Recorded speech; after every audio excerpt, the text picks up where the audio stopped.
welcome to my office in Mexico City.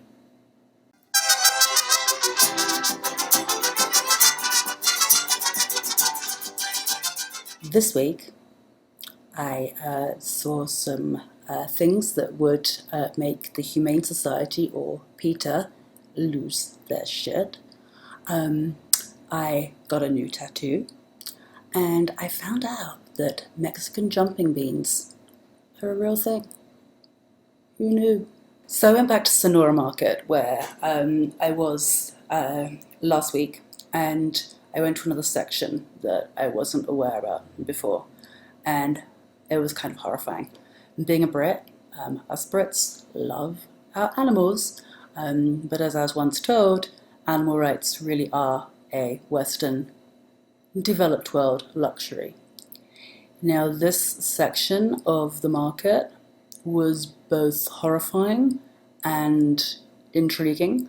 It was horrifying because the amount of animals all crammed into little tiny cages, and it was enlightening because it was an amazing experience. There was pretty much every animal you can think of, like every bird you can think of. There was like just so many chickens. There were goats. There were piggies, little piggies. There were puppies. Oh my god, there were so many puppies, and the puppies were so adorable.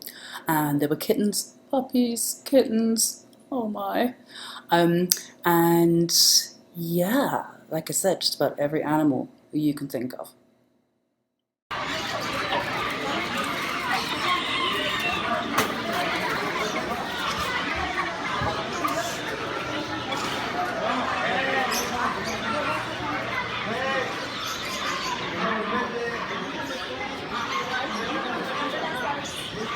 I went away believing that all the animals were going to be found a really good home, probably like some beautiful sanctuary somewhere where they would live out their days, in pastures green and have a beautiful, wonderful life. Because isn't that what we all want for ourselves? So shouldn't we want that for these lovely animals?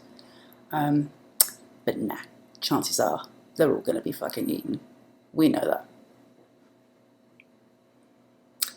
I also got a tattoo.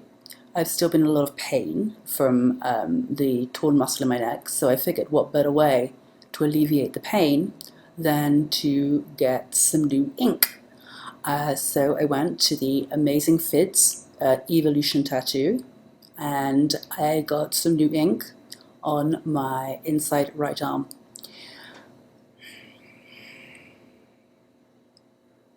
Difficult to show. If you're watching, Dad, yes, it is a henna tattoo. It is not permanent. It will wash off probably in a couple of weeks. The tattoo I got, I designed myself, and it's a time bomb. And it says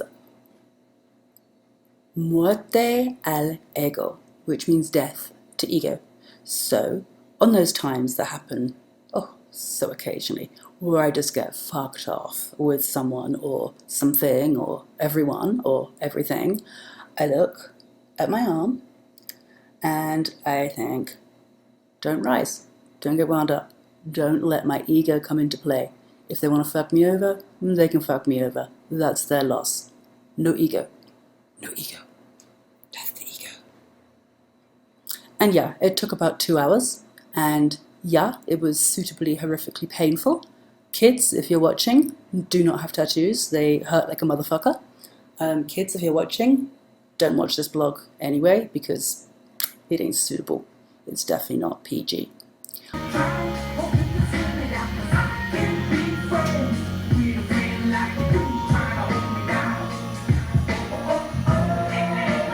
And yeah, I found out that jumping beans are actually a real thing. When I was a kid, growing up, we used to order. This is pre-internet because that's how old I am. But in the back of magazines and comics, I remember like the Beano or something like that. There used to be adverts for Mexican jumping beans, and I remember ordering them 3-4 times. And sure enough, every time they turned up, they wouldn't jump.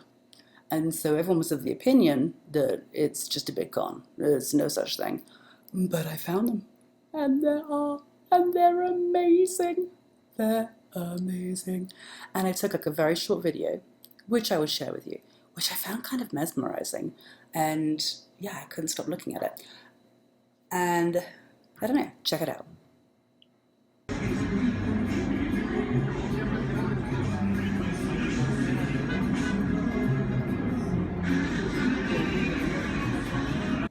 And so I found out that Mexican jumping beans apparently have little tiny worms inside them, which is why they jump, and you have to keep them warm, because if you don't keep them warm, they die, which is, I'm sure, the reason why when I ordered them off the back pages of the Beano, they were dead by the time they came to me, because I lived in freezing cold England. But yeah, and when the worm's ready and developed, a little moth comes out. Who knew? Now I know. Now you know. That's probably 12 people now who know. Subscribe, subscribe. Mama needs to buy more jumping beans and have more tattoos. Not really, Dad. Henna tattoo. Henna tattoo. So yeah, subscribe. Spread the word. See you next week. Adios.